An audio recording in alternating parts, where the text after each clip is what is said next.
Pan India darling Prabhas ప్రస్తుతం కల్కి చిత్రం విజయాన్ని ఆస్వాదిస్తున్నారు. అమితాబ్ బచ్చన్, కమల్ హాసన్, దీపిక పదుకొనె లాంటి భారీ తారాగణం ఇందులో పాలు పంచుకుంది.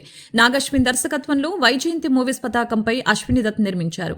విడుదలైన అన్ని భాషల్లో సంచలన విజయం దిశగా సినిమా దూసుకుపోతోంది. మొదటి రోజు 191.5 కోట్లు వసూలు చేయగా రెండో రోజు 107 కోట్లు వసూలు చేసింది. 2 రోజుల్లోనే దాదాపు 300 కోట్లు వసూలు సాధించి సంచలన రికార్డును నెలకొల్పింది. ఈ సినిమాతో వరుసగా 5 సినిమాలతో మొదటి రోజు కలెక్షన్లు 100 కోట్లు రాబట్టిన అరుదైన హీరోగా ప్రభాస్ సంచలన రికార్డును స్థాపించారు. బాహుబలి 2, సాహో, ఆదిపురుషు, సలార్, కల్కితో కలిపి ఈ రికార్డును నెలకొల్పాడు. సాహో, రాధేశ్యామ్, ఆదిపురుషు సినిమాలు పరాజయం పాలైనప్పటికీ కలెక్షన్లలో మాత్రం ఆహా అనిపించాయి. ప్రభాస్ స్టామినాను మరొకసారి నిరూపించాయి. బాహుబలి 2 సినిమా మొదటి రోజు 217 కోట్లు వసూలు చేసింది.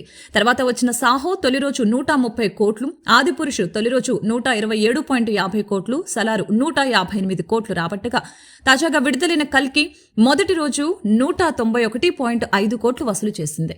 దేశవ్యాప్తంగా మొదటి రోజు 100 కోట్లు వసూలు చేసిన చిత్రాలు 11 కాగా వాటిలో ప్రభాస్ సినిమాలే 5 వరకు ఉన్నాయి.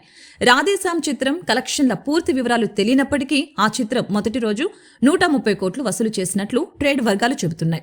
దీన్ని కూడా పరిగణలోకి తీసుకుంటే ప్రభాస్ చిత్రాలే 6 ఉన్నట్లు అవుతాయి. భవిష్యత్తులో ఏ హీరో కూడా ఈ రికార్డును అందుకోలేరని, అనితర సాధ్యమైన రికార్డుల్ని తమ హీరో నెలకొల్పుతున్నారని డార్లింగ్ అభిమానులు సామాజిక మాధ్యమాల్లో కామెంట్లు పెడుతున్నారు.